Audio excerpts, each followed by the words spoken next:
Hello everyone and welcome to another episode of Fusion 360 Live. My name is Brad Tallis from Autodesk. I have Aaron on the keyboard helping out. And today's topic, we're doing kind of a fun one. Happy Halloween, everybody. I'm going to show how to create a jack-o'-lantern. Maybe, just so we're going to learn about some of the free-form tools. Maybe you want to 3D print it out later on or something like that. In fact, I 3D printed this guy. Don't tell my wife. I'm going to hide it in the house, hopefully to scare her. So anyways, what we're going to do today is use the form tools to learn about how to create a jack-o'-lantern, for example. So let's dive right in. I'm going to create a form. So I'm going to start with this create form command. And what that does is it kind of switches us into this little form workspace. So under the create, you'll see we have lots of different predefined forms. And the one I'm going to start with, because a pumpkin is pretty spherical, is I'm going to start with the sphere command. So let's go ahead and click on sphere.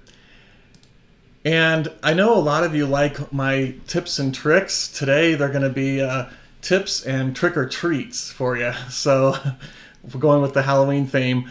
So I'm going to kind of do a couple different things to show how you'll get different results. So I'm starting out with my sphere, and I kind of like to make it the same size as maybe like an actual pumpkin. So let's just say maybe 12 inches in diameter, okay?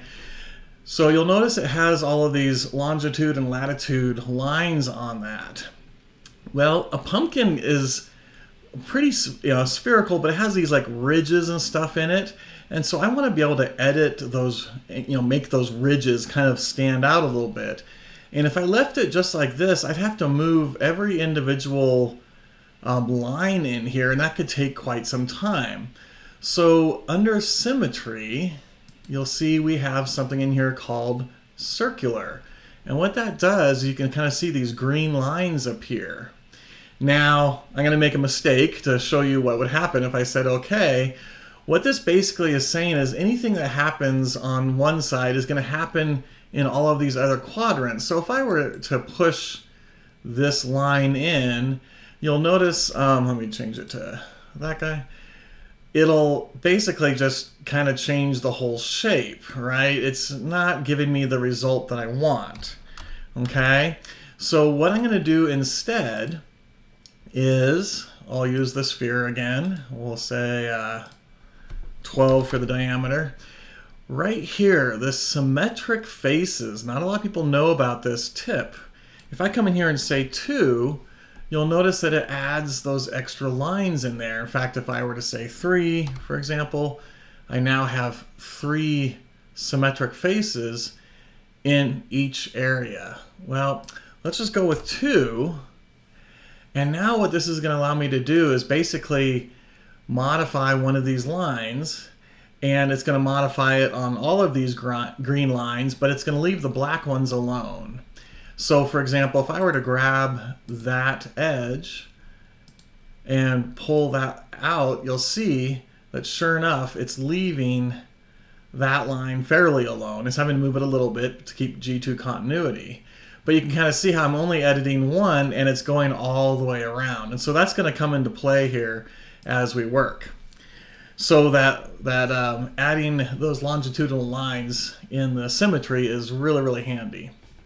Okay, the next thing is a pumpkin is not perfectly round. So I like to kind of give it some character. So the first thing I'm going to do is right click and say edit form. And I want to bring this top down a little bit. So maybe I'll just draw a box around that and bring this down, and we can kind of start to flatten out the top of our pumpkin. But I noticed that it's still kind of, let me just look at it from the front. It's kind of peaked right there at the top. Okay, so I want to bring that down. Well, you'll notice, let me do this again.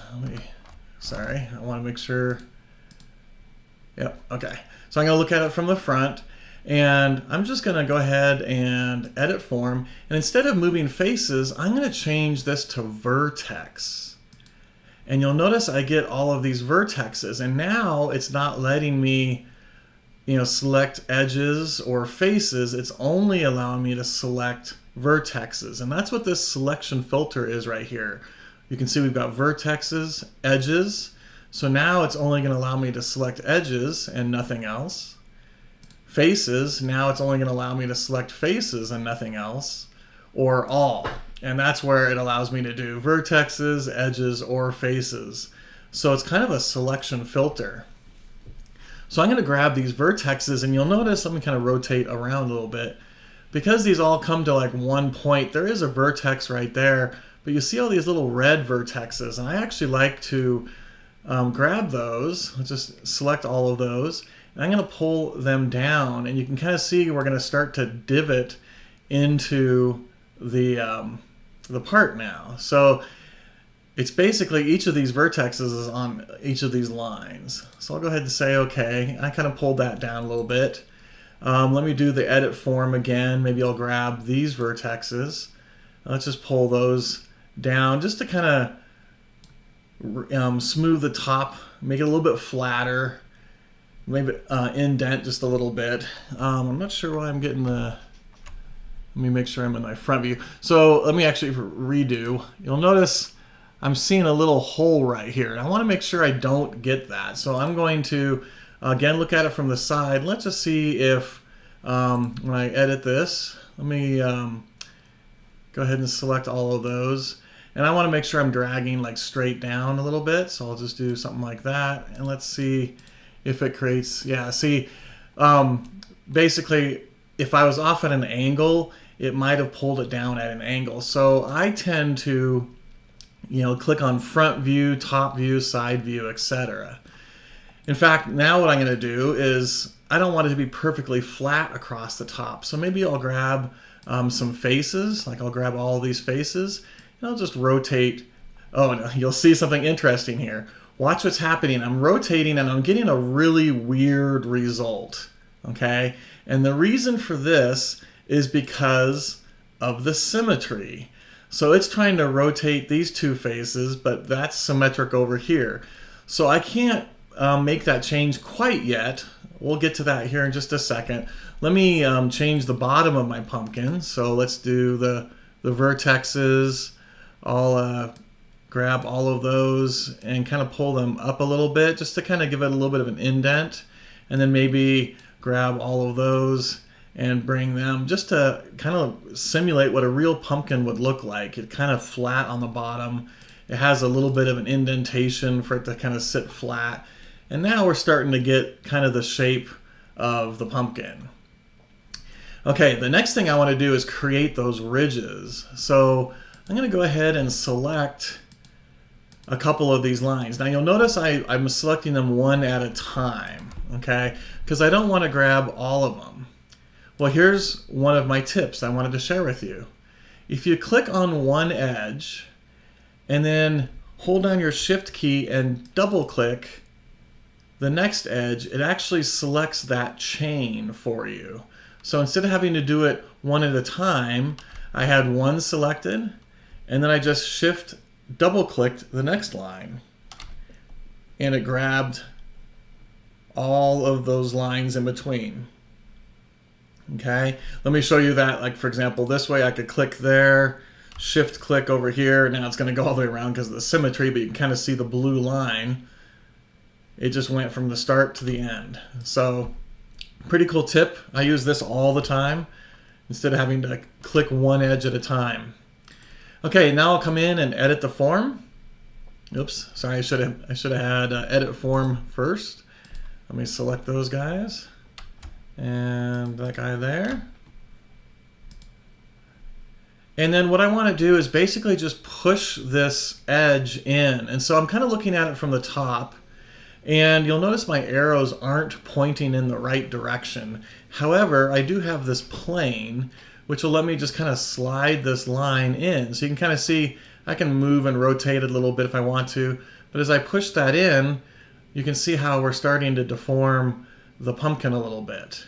And it's doing it all the way around. Okay, starting to look a little bit more like a pumpkin. I'll say okay. And now I have these ridges that you can kind of see very quickly created. In fact, if I were to finish my form, where you don't have all the edges, you can kind of see what that looks like. That's looking pretty cool. Now, it's still pretty symmetric, which I don't like. So we're going to come in and tweak with that. Maybe I'm going to bring the top down a little bit more, squish it around, etc. But I'm done with my symmetry. So I can come into my symmetry, pull down, and say clear symmetry. What's the surface? That's the surface. I'll say OK. And now you'll notice there's no more green lines. And if I make a change, for example, here, let me do all. If I were to, for example, pull that face out, it only happens right there. It's not happening all the way around.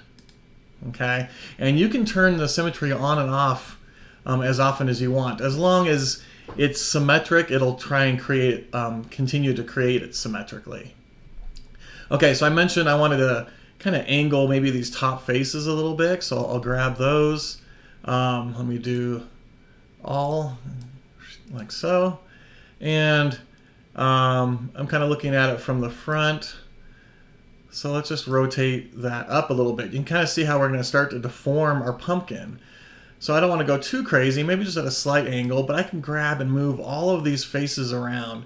And so now you can start kind of really tweaking with the design of what your pumpkin's going to look like. For example, maybe I want to bump over here. So I could just grab this edge, oops, and pull that edge out a little bit. So I'm just going to grab and pull that edge out. Maybe we want to lift up a point up here, or an edge, I should say.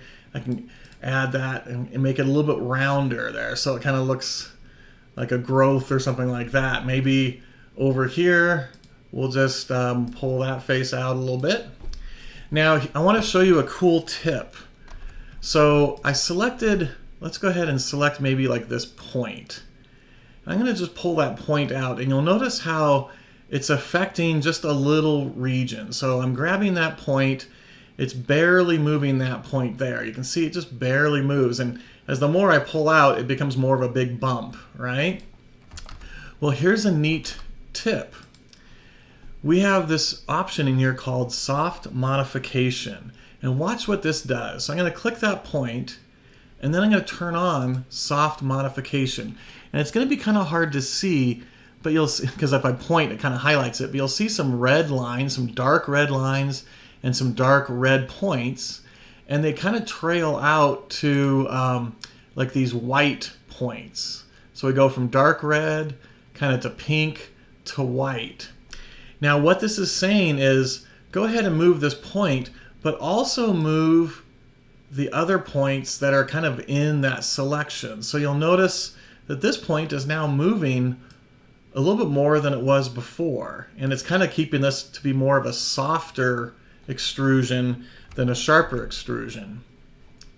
Okay, so what does this mean? Well, you can see, for example, that we have different extents, such as distance, face count, and rectangular face count. So for example, if I click on face count, I want it to go out 3 faces, 1, 2, 3. And so now it's going to affect, and you can see it's going to pull this pumpkin out, and it's really not creating just a bulge in this one little location. It's kind of pulling the whole pumpkin out.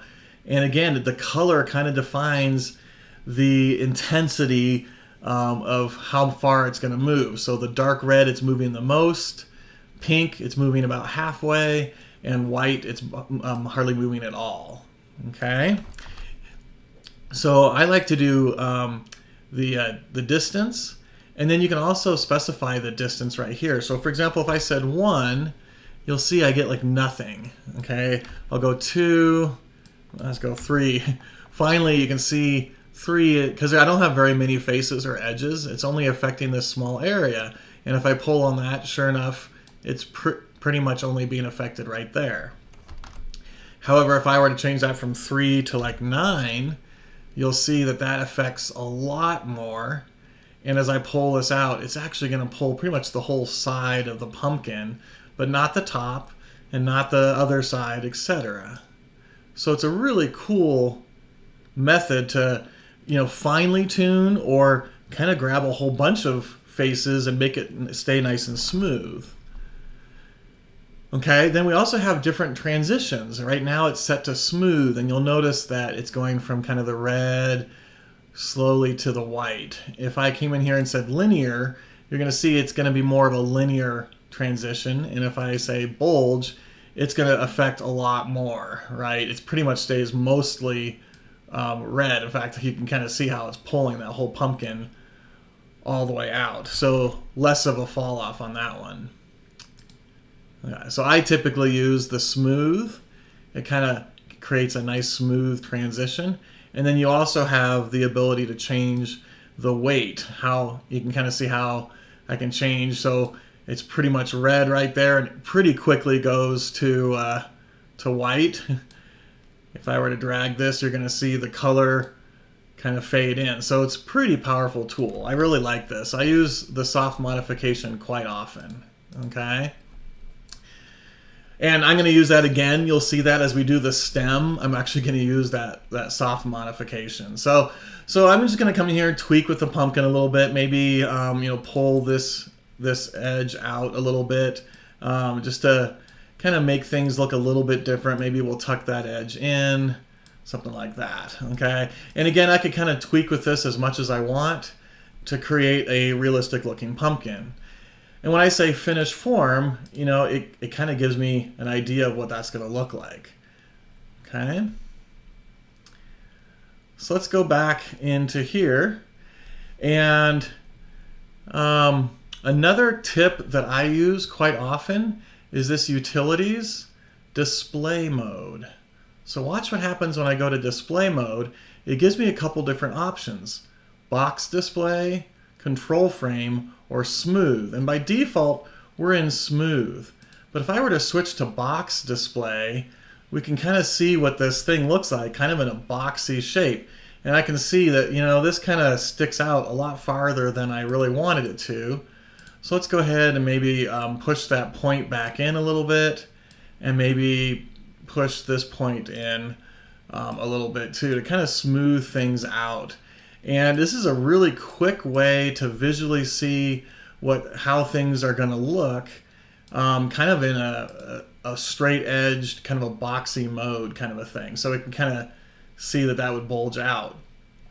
Now when I go back to display mode and say smooth, we can see, sure enough, I got rid of that sharp point that was sticking out over there, or that bulge that was sticking out over there.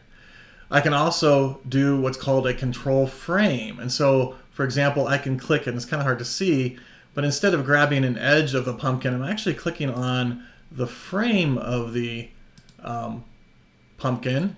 So I could edit the form, and I'm actually driving changes to the pumpkin using this control frame. So I can grab, for example, that guy and pull it down a little bit and make a little indentation there. So many different options. You can do box mode, control frame mode. Sorry. I hit a shortcut key that went to the splash screen. Sorry about that, guys. It's not the end of the session. Okay. So hopefully we're still sharing. Can't use my shortcut keys on the keyboard for that.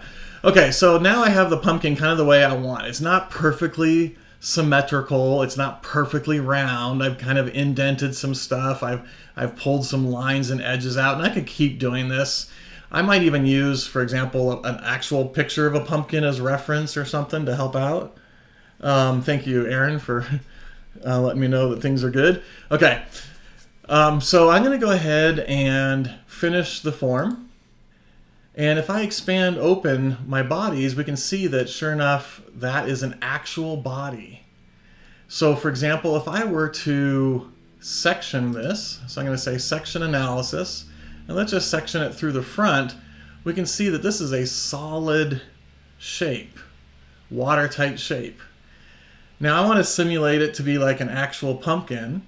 So I'm going to turn off my analysis. Here's another tip. I get this question quite often. Okay, I create a section analysis, but how do I turn it off? Well, it's right here on this analysis folder. You just hit that little eyeball, and you can turn that analysis on or off at any time. Okay, so let's go ahead and shell this part out. We want to make it hollow. So I'm going to come under Modify, Shell. What's the faces or the body? So I'm just going to go ahead and click on that. And I'm going to say that most pumpkins are probably about 3/4 of an inch. So let's just say 0.75 for the wall thickness. And I'm going to shell to the inside. I'll say OK. And it doesn't look like it did anything, but if I turn my analysis back on, we can now confirm that sure enough, we've hollowed out this pumpkin. Pretty cool. Okay. So now let's work on the stem. So I'm going to go ahead and create another form. And you'll notice when I do that, it kind of ghosts out my other image. But that's okay. We can still reference it. We can still see it enough that we can use it. So a stem kind of looks cylindrical to a point. So I'm going to start with a cylinder. And you'll see why here in just a moment. Now it's asking for a plane to start on, and because my pumpkin doesn't have a single flat surface on it, I'm going to go ahead and use this top plane.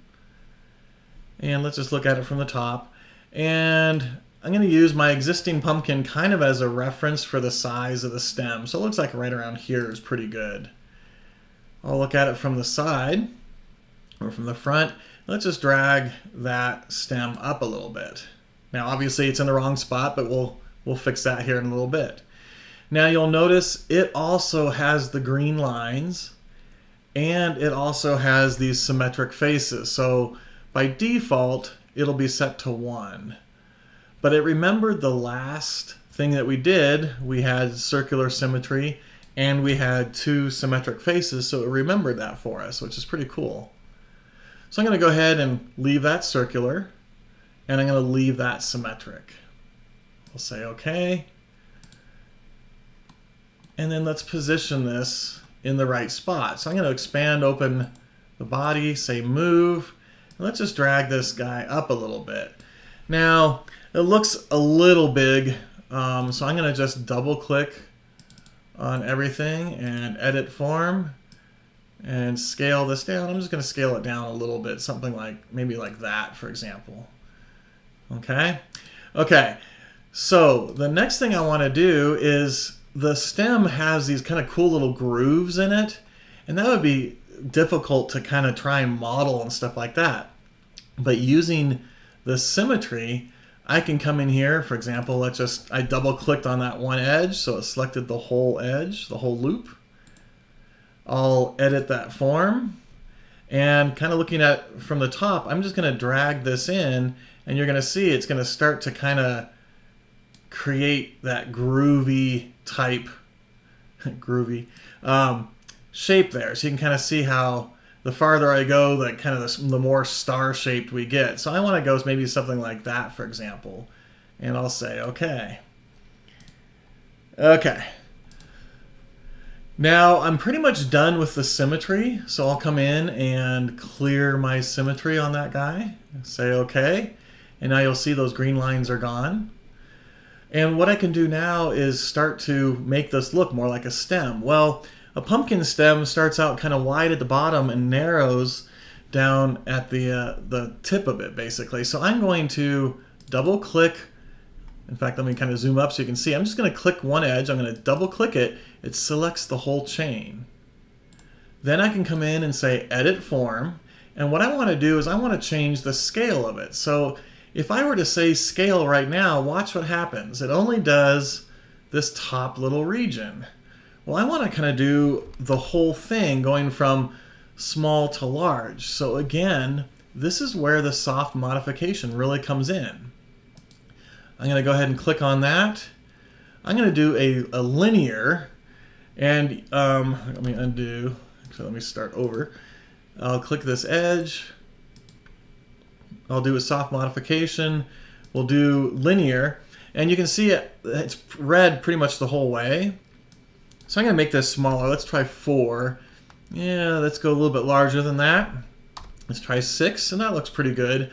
Now watch what happens when I scale this, you're going to see that it's actually kind of tapering kind of down all the way. Okay, now that's doing the linear, so let me undo. Oops, I guess I can't undo. Just a second here. Edit form. I'm going to do the smooth transition.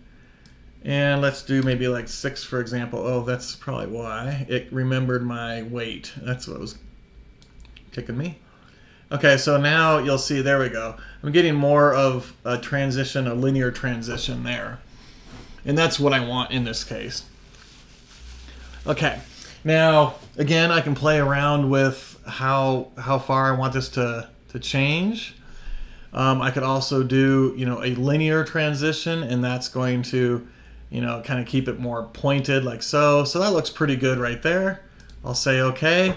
And I've now taken this complex shape and tapered it down. So I'm not having to use lofts or sweeps or anything like that. What I can do now is come in and say, for example, I want to grab all of those faces. And let's just start to rotate them to the left a little bit. You can kind of see how this is starting to shape our stem. And I can grab all of these faces and move them around. Maybe I'll grab these guys, rotate that a little bit and pull it down. And then finally maybe these guys, rotate that around, pull it a little bit like so. Okay. Then I might look at it from the top, because now it's a perfectly straight transition or whatever.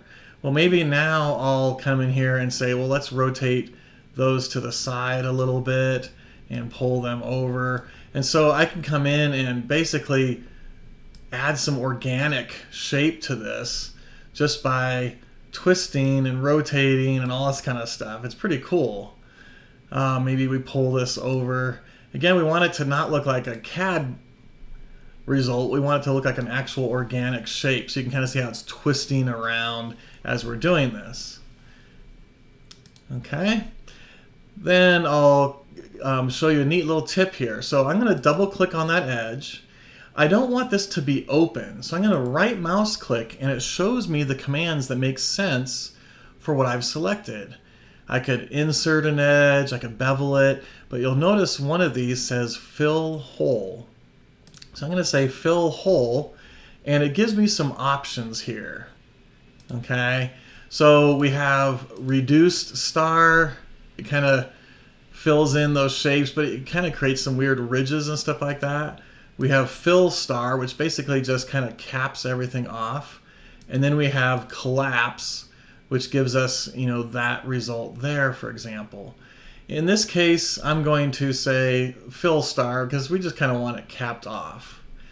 Now, if I were to check maintain creased edges, it's going to fill that face, but it's going to keep it perfectly flat. And in this case, I want it to be a little bit rounded off, like we kind of tore it off of the stock or something like that.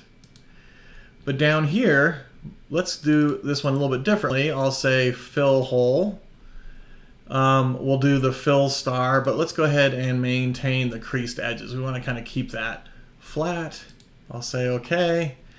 And then finally, I might position this where I want it to go. So let's just say move. I'm going to rotate the whole thing just a little bit and kind of place it down into the pumpkin just slightly. Okay, so I finished my form, and now I have my design. Okay, if I were to turn on my analysis, we can see that that's sunk in just a little bit. I'll turn that back off. So the next thing I want to do is I want to create a realistic appearance for this, and then we'll get into cutting the face out. So I like to switch into my render workspace. Okay, and now we can see that we're in the render workspace, and it's using the default shiny metal material, which I find humorous. So the first thing I'm going to do is go into appearance, and what this is going to let me do is, let me turn off some of the stuff that I've been in. It's going to let me pick material, so fabric or glass or metal or whatever. Well, there's no pumpkin material in here. We're going to have to create our own. So I'm going to go into base materials. Actually, let me go into, let me go into other base materials. And this is what I was looking for. So you can see we have layered, metal, opaque, transparent. So I'm going to use, let me move this up so we can kind of see this a little bit better. Drag this down.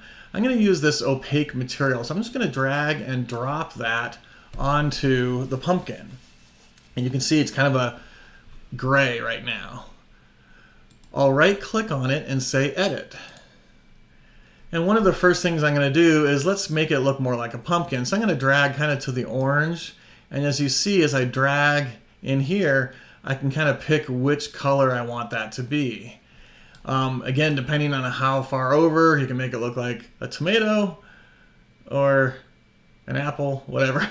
So I'm going to go kind of for an orange kind of color, like so. We also have Pantone colors if you wanted a specific, in fact, let's just see if they have one in here called pumpkin. There we go, like pumpkin spice, pumpkin, so there's a whole bunch in here of Pantone colors that you could use. So kind of cool. Not a lot of people know that that's in there. And again, I just found that by going into this color library right here. Okay, I like to name my material. So instead of calling it base material opaque, I'm just going to call it pumpkin. Okay. And what that allows us to do is now when we hover over it, we can see that that's pumpkin and that's steel. Now, there's no texture to it. So let's come in here and edit. And you'll also notice that we have roughness and reflectance, okay? So pumpkins don't typically reflect like shiny plastic or glass or anything like that. So I'm gonna crank my roughness up a little bit. You can kind of see how it kind of fades the light out a little bit. And I'm gonna turn the reflectance down and you can see how it's not gonna reflect that light as much. Now, it does have a little bit of reflectance on the skin, so I'm going to leave it probably just under half for both of those. Okay? So the next thing I'm going to do is hit this advanced button. And what this does is it brings up some more options, and I'll expand this out. So here you can see, again, we can change the color, the reflectance, the translucency, does it emit light, etc. But the thing we want to do right here is this relief pattern. So I'm going to go ahead and activate that. And I'll show you what I did, but I basically downloaded an image of pumpkin skin. You can see it right here. It's a JPEG. And when I say OK, it's going to grab that image and put it on as a bump texture. So, okay, obviously doesn't look all that great. And we can tell that it's not a seamless texture. However, we're going to change the scale of this. We're going to make this look more realistic. So in fact, I'm going to pan this over just a little bit. If I click this little down arrow next to image, it allows us to edit this image. And it brings up another window. Okay. And this is where kind of all the magic happens. You'll notice this is sample size is 1 inch, 1 inch. Depth is 1 inch, and then you can see that we have this tiling. Well, if I were to increase the sample size, let's go to like 6, for example, you can see that that changed. In fact, it did both 6 for the height and the width. Well, let's go maybe even a little bit larger. Let's try 12 in this case. And now it's starting to look a little bit more realistic, sort of, okay?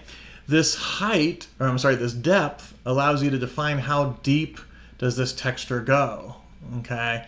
So for example, if I were to change this to 0.1, we'll see that it barely has the texture to it now. It's not as embossed or engraved or whatever. So maybe that's not quite enough. Let's go from 0.1, let's try 0.5 and see what that looks like. So maybe somewhere in between there. So let's do 0.25.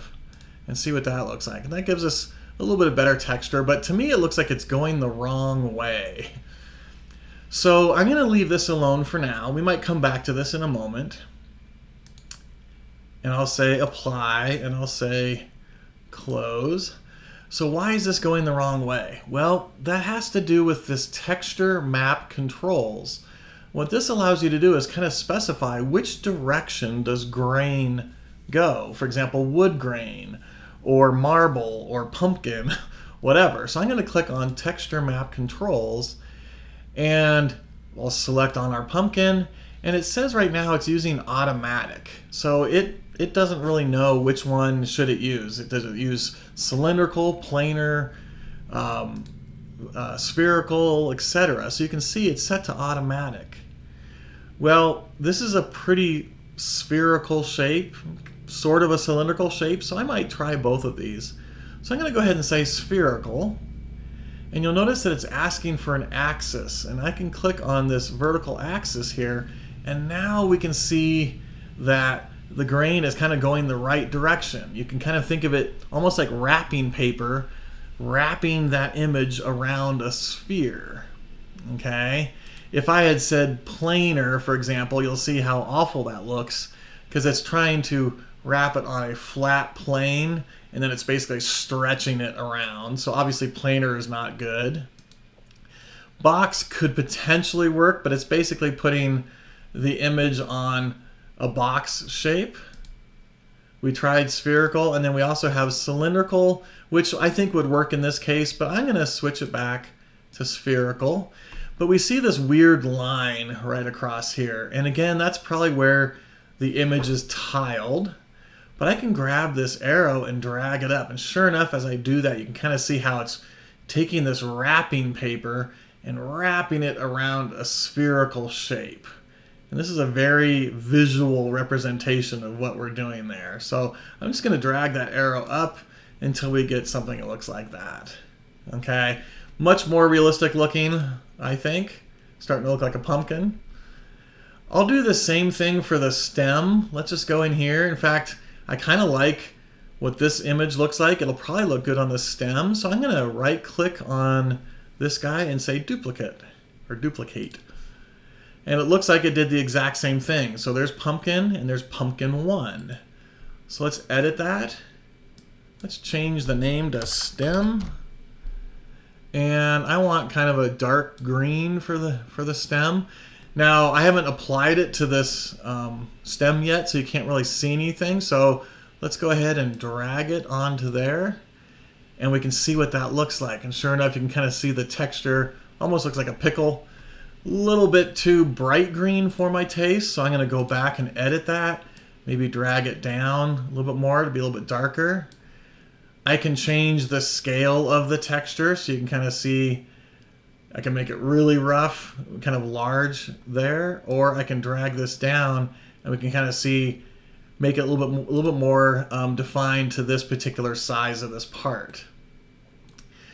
I could also, for example, change its roughness, make it shiny or whatever. So I might change that to reflect a little bit more light, or a little bit less light, I mean, since it's more of an organic shape. Okay. So I'm pretty much done with the look of it. So let's jump back into the design. And you can kind of see it shows the texture on my pumpkin, which I think is kind of handy. I like it so far, so I'm going to go ahead and save this into my pumpkin, into my Tech Thursdays. We'll save that there. Okay, so the next thing I want to do is I want to basically carve the pumpkin.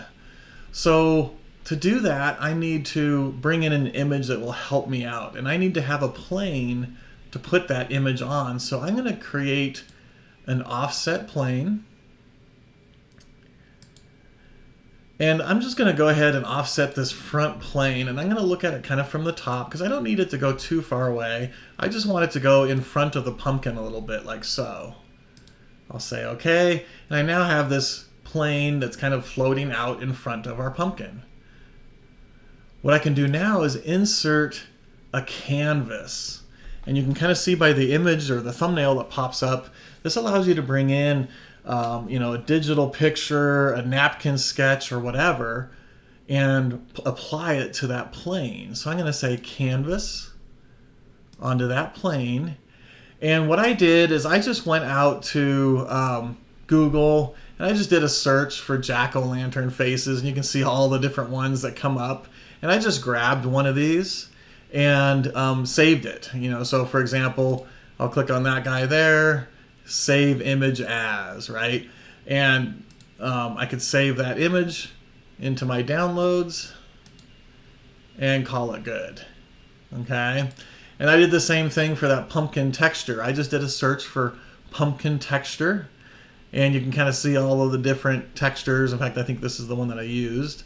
So there's a lot out there, and there's even I think Aaron was linking to some web pages out there that have seamless textures where you can make your own, etc. So okay, so now I have the face. I'll grab the image.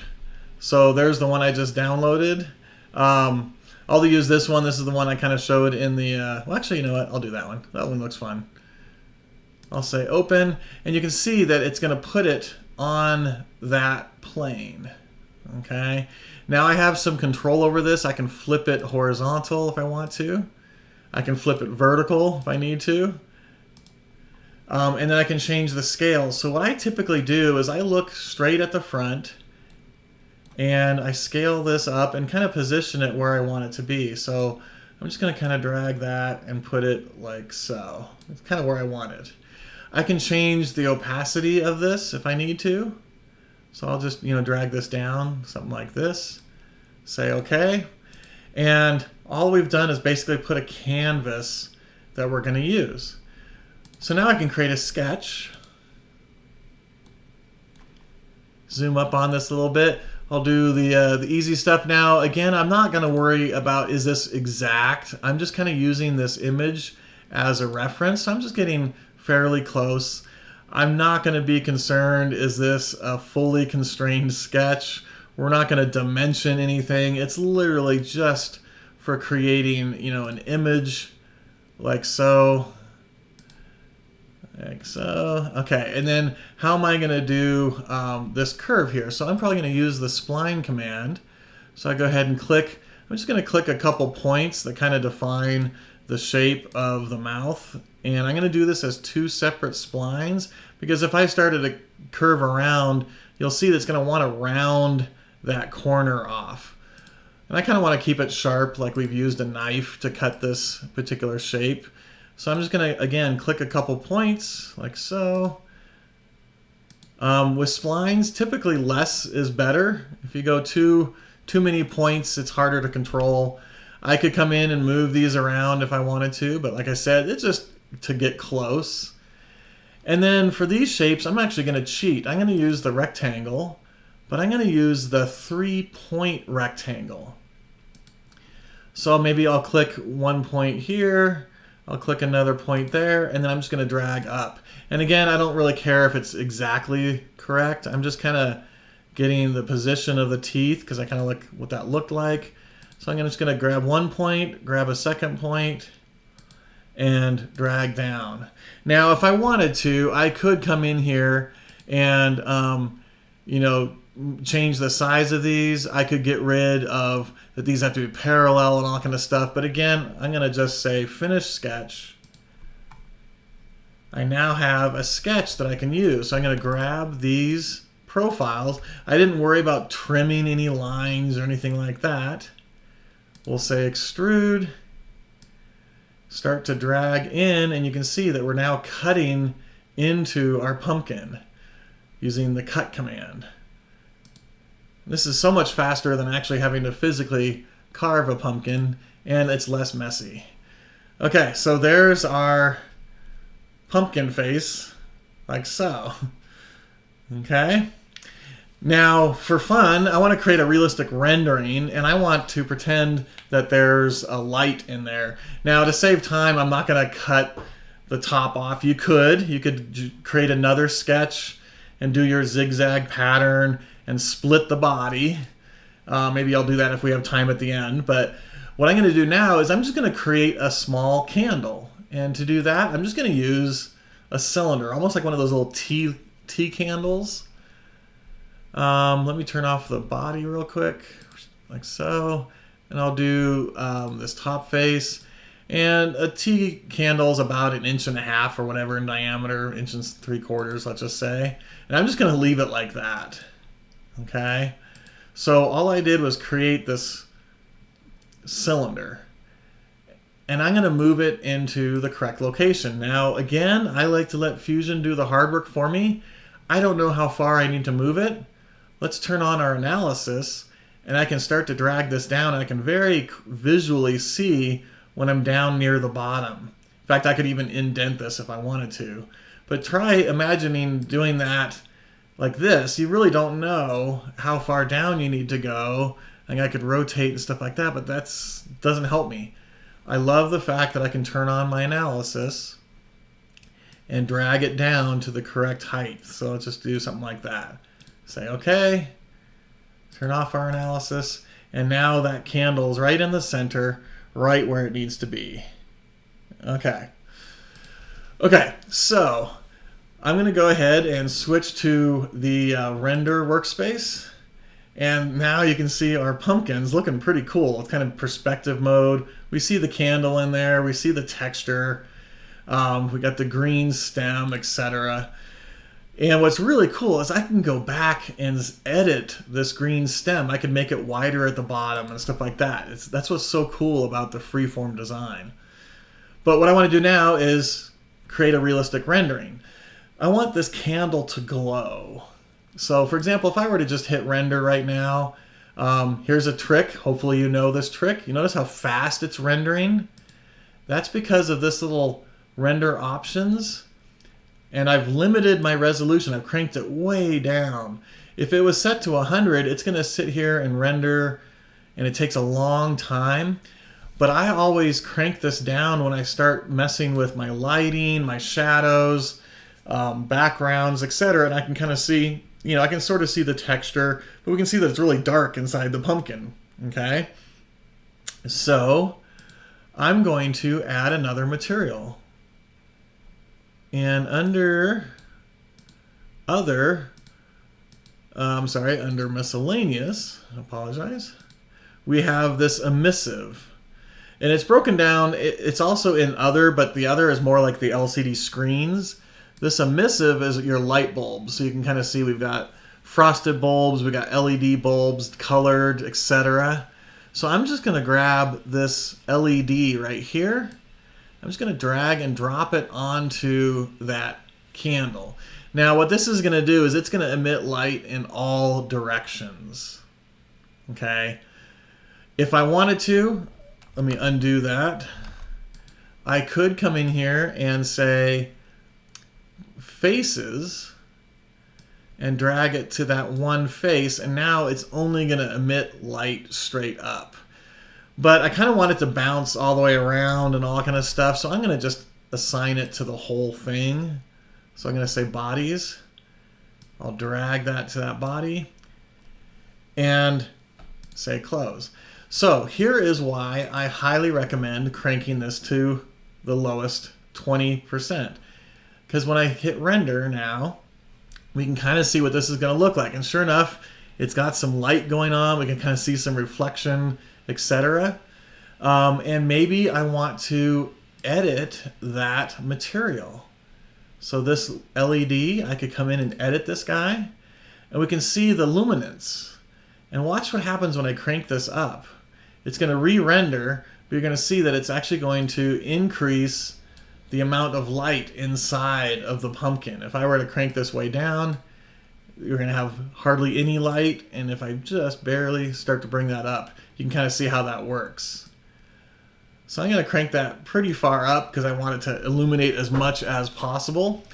And then the other thing I like to do is put it into a realistic representation, a realistic background.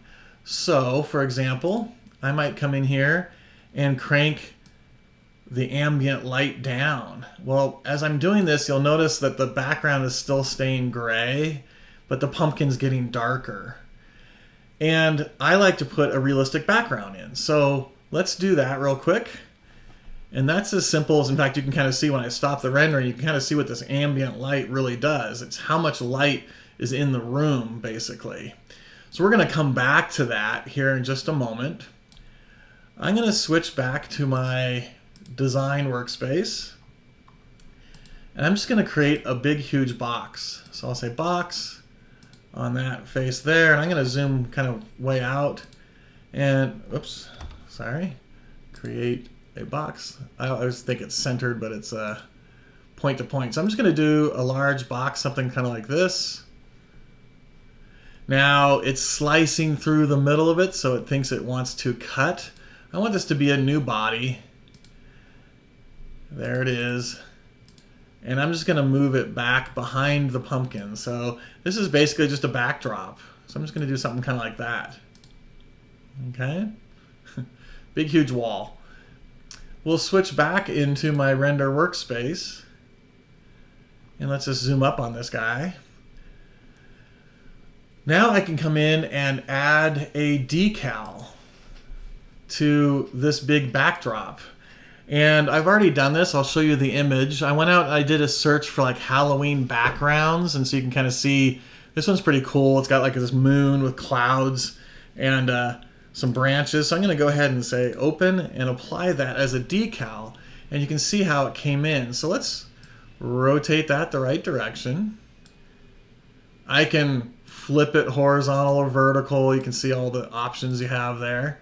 And then what I'm going to do is kind of position it where I want this to be, scale it up a little bit maybe, something like that. And then kind of get my scene set up. So I might zoom up on my pumpkin a little bit more. And let's just scale this down. And so I'm just kind of making it simulate like it's sitting on this little bench or whatever. Or sorry, on the deck. Okay, so let's just do something like that. So it kind of fills up my whole screen a little bit. And I'm just using this as a decal. So now if I render, so I'm going to come in here to my in-canvas render, we'll see a couple things happen. So I see a bunch of gray going on over here, so I need to make my image just a little bit bigger. But you can kind of see how, to me, it looks a little bit more realistic. So I need to fix that real quick. I'm just going to rotate slightly and zoom in just a little bit. I might also come in and change the appearance of this to not be as shiny or whatever.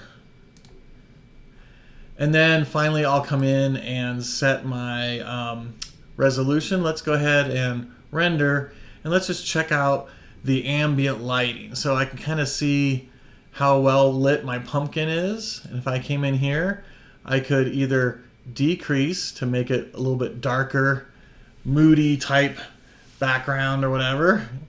You can kind of see what that looks like.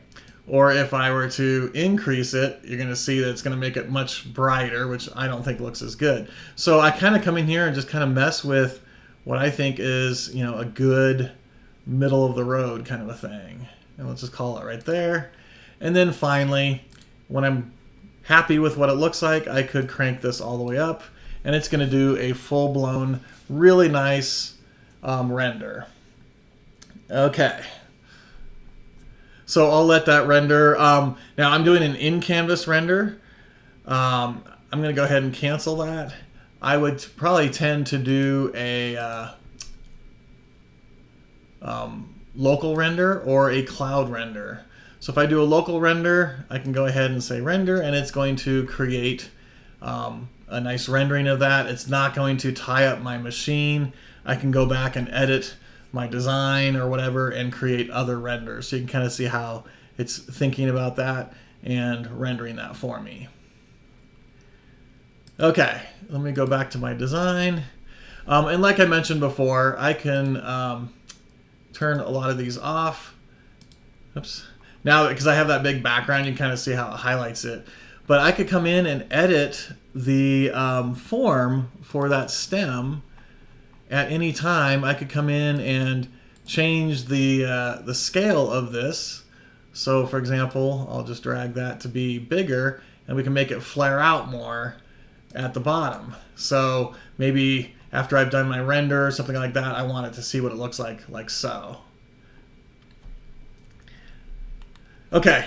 Um, Again, this was kind of a fun one. I don't know how many of you are going to be making pumpkins and stuff like that, but I kind of wanted to show how you can use freeform to create some pretty organic shapes very, very quickly. I mean, I could go in here and say print, 3D print, and print this out on my 3D printer and have, a pumpkin as a display or something like that. So instead of using complex surfaces or lofts and sweeps, the form tools are actually really, really handy. So hope to see you on a future live stream. Thank you for attending and hope you have a wonderful Halloween. Give a shout out to Aaron. Thanks for helping out, and we'll see you next time. Thank you.